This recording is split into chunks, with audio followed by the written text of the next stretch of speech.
Hello story lovers, welcome back to my channel Prema Pallaki part 69.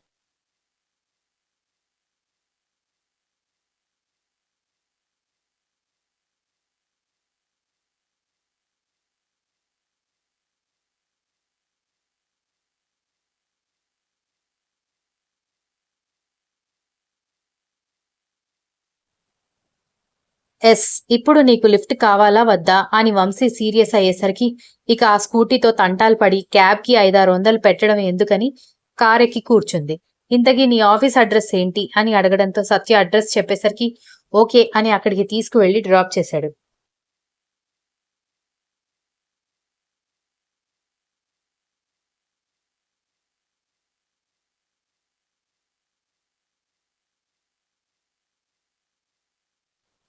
Car వెనక్కి తిప్పుకొని వెళ్లబోతున్న వంశీని ఆపి, బావా నువ్వేమనుకోకుండా మెకానిక్ ని పిలిపించి స్కూటీ అప్పగించి సాయంత్రానికి ఆఫీస్ దగ్గర పెట్టమని చెప్పవా అనేసరికి ఐబ్రో రైజ్ చేయడంతో ఈ మాత్రం హెల్ప్ చేయలేవా అంది మొహం మాడు పెట్టుకుని.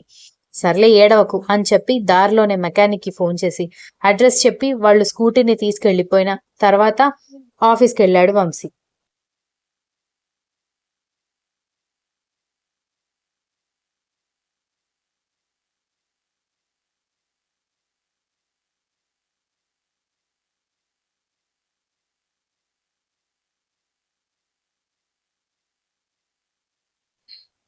స్పోర్ట్స్ అకాడమీ పేరుతో తప్పులు చేస్తున్న హెడ్ కి పనిష్మెంట్ ఇచ్చి అమ్మాయిలందరితో పనిష్మెంట్ ఇచ్చేలా చేశాడు శివ. అమ్మాయిలందరూ వెళ్లిపోయిన తర్వాత చందన చేయి గట్టిగా పట్టుకుని బయటకు తీసుకొచ్చి అక్కడే ఖాళీగా ఉన్న రూమ్ డోర్ లాక్ చేసి ఆమెని గోడకి పిన్ చేశాడు.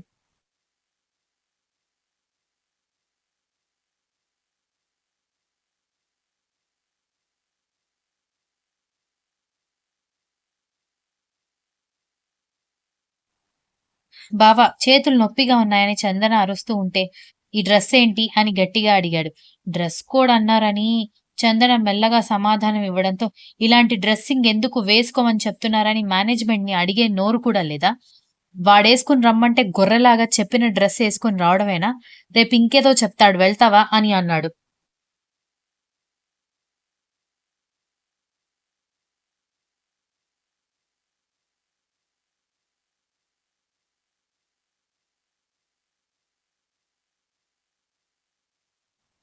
బావా చాలు అంది గట్టిగా అరుస్తూ.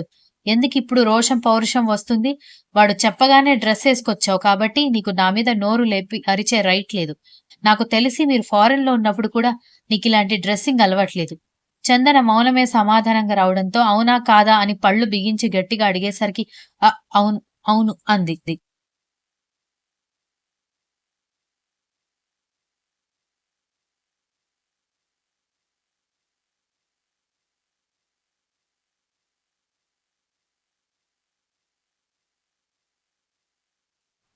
మరెందుకేసుకున్నావే చెప్పు? ఎందుకేసుకున్నావు అన్నాడు. శివ అంత గట్టి గట్టిగా అరుస్తూ ఉంటే చందనకి కోపం ఎక్కువవ్వడంతో అతన్ని నెట్టడానికి ట్రై చేసిన ఆ విగ్రహం ఇంచు కూడా కదలకపోవడంతో దగ్గరగా ఉన్న శివ వైపు కోపంగా చూస్తూ అసలివన్నీ నీకెందుకు చెప్పాలి? నువ్వెవరు నన్ను క్వశ్చన్ చేయడానికి? నిన్ను కాపాడింది నేనే కదా అని అనొద్దు. అందుకు థాంక్స్ మాత్రమే చెప్తాను. కానీ నా మీద రైట్స్ మాత్రం ఇవ్వను బావా అంది చందన ఉక్రోషంగా.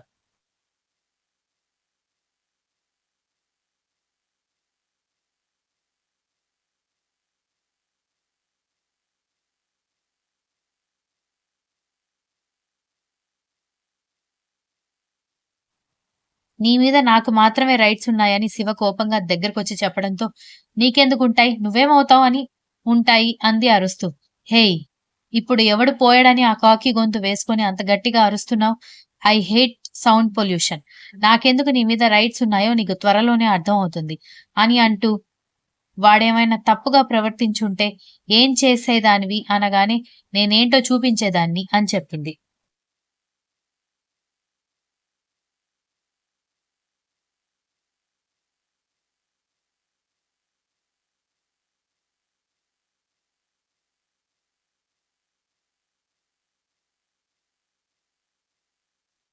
దాంతో శివ పెదవుల మీద ఒక ఈవిల్ స్మైల్ నిలబడితే చందన అయోమయంగా చూసింది. ఆమె ఏం జరుగుతుందో అర్థం చేసుకునే లోపే గట్టిగా పెదవులని అందుకొని అయితే నాకు కూడా నువ్వేంటో అర్థమయ్యేలా చెయ్యి అని అన్నాడు. నేనేంటో చూపిస్తాను అన్నావు కదా. సో మీ హెడ్ విషయంలో నువ్వేమైతే చేయాలని అనుకున్నావో ఇప్పుడు నా విషయంలో అదే చెయ్యి అంటున్నానని కూల్‌గా చెప్పేసరికి, "నువ్వు వాడు ఒకటేనా?" అంది చందన కోపంగా.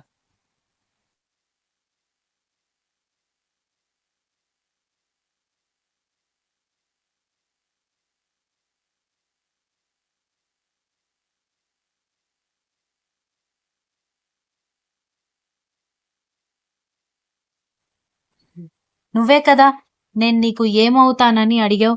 ఆ హెడ్ కూడా నీకేమీ కాడు కదా! వాడికెలాంటి పనిష్మెంట్ ఇస్తావో నాకు కూడా అలాంటి పనిష్మెంట్ ఇవ్వు" అని అడిగాడు శివ. "కానీ నీకు వాడికి డిఫరెన్స్ ఉంది" గట్టిగా అరిచింది చందన. "అదే ఎందుకా డిఫరెన్స్ అని నేనడుగుతున్నానని" అనడంతో చందన ఏం చెప్పలేక అక్కడ్నుంచి వెళ్ళబోతుంటే, "ఇప్పుడు అర్థమైందా నాకున్న రైట్స్ ఏంటో" అని వెనక నుంచి అనేసరికి చందనకి ఒక్క నిమిషం శివ ఎందుకలా బిహేవ్ చేశాడో స్ట్రైక్ అవ్వడంతో వెనక్కి తిరిగి చూడకుండా అక్కడ్నుంచి పారిపోతుంటే వెనకే పరిగెత్తుకొనెళ్లి చేయి పట్టుకొని ఆపి, "10 మినిట్స్‌లో ఈ డ్రెస్ చేంజ్ చేసుకొని నాకు కనపడలేదనుకో 10థ్ డే నీ దినాలకి మీ ఇంట్లో ఏర్పాట్లు చేయిస్తాను" అన్నాడు కోపంగా.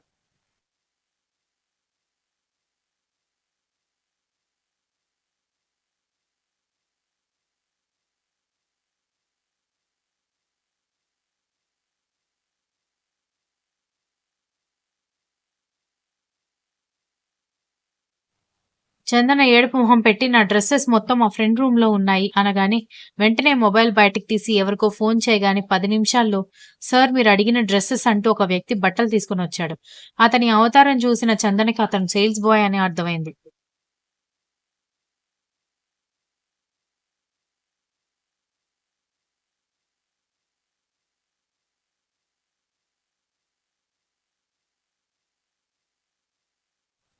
"వెళ్లి డ్రెస్ మార్చుకుని రా" అని సీరియస్‌గా చెప్పేసరికి మొదటిసారి శివని చూడాలంటే భయంగా అనిపించడంతో ఆ ప్యాకెట్ మాట్లాడకుండా తీసుకునే వెనక్కి తిరిగి చూడకుండా రెస్ట్ రూమ్‌లోకి వెళ్లి డ్రెస్ మార్చుకుని 2 నిమిషాల్లో రావడంతో "బైక్ ఎక్కు" అన్నాడు గట్టిగా.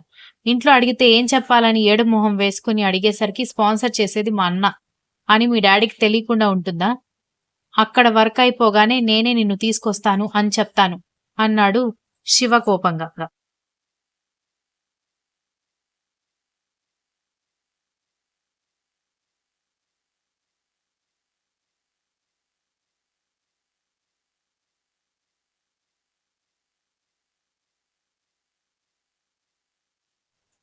దాంతో బైకెక్కి కూర్చోగానే బైక్ గేట్‌లో నుంచి బయటకి తీసుకువెళ్లి సైలెంట్‌గా డ్రైవ్ చేస్తూ ఉంటే, శివ కోపం గురించి ఆలోచిస్తూ కూర్చుంది చందన.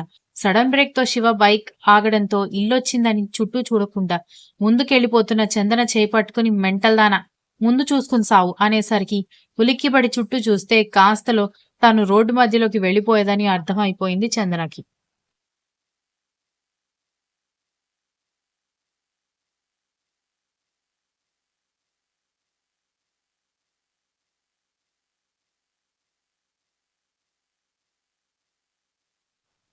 అరే! నువ్వు సడెన్‌గా ఆపేసరికి ఇల్లొచ్చిందనుకున్నాను. కానీ ఇలా నడి రోడ్డులో ఆపుతావని నేనేమైనా కలగంటానా? కలగనకపోయినా పర్లేదు. కళ్ళు, బ్రెయిన్ ఉన్నాయి కదా! సరే ఏదో ఆలోచిస్తూ చుట్టూ ఉన్నది గమనించలేదనుకో. కనీసం చెవులకి ట్రాఫిక్ సౌండ్ కూడా వినిపించలేదా నీకు? నేను గాని చూసి నీ చెయ్యి పట్టుకోకపోతే ఇందాక నేనన్నట్టుగా కరెక్ట్‌గా నీ దినాలకి ఏర్పాట్లు చేయించాల్సొచ్చేది.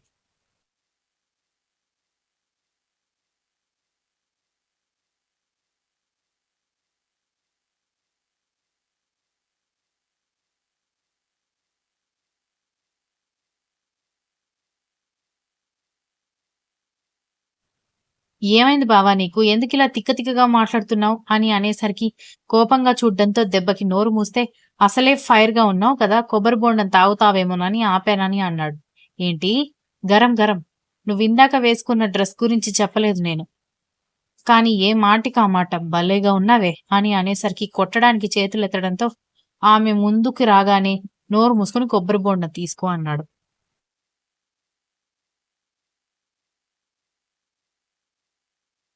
Continues. If you like the story, please like, share, comment, and don't forget to subscribe.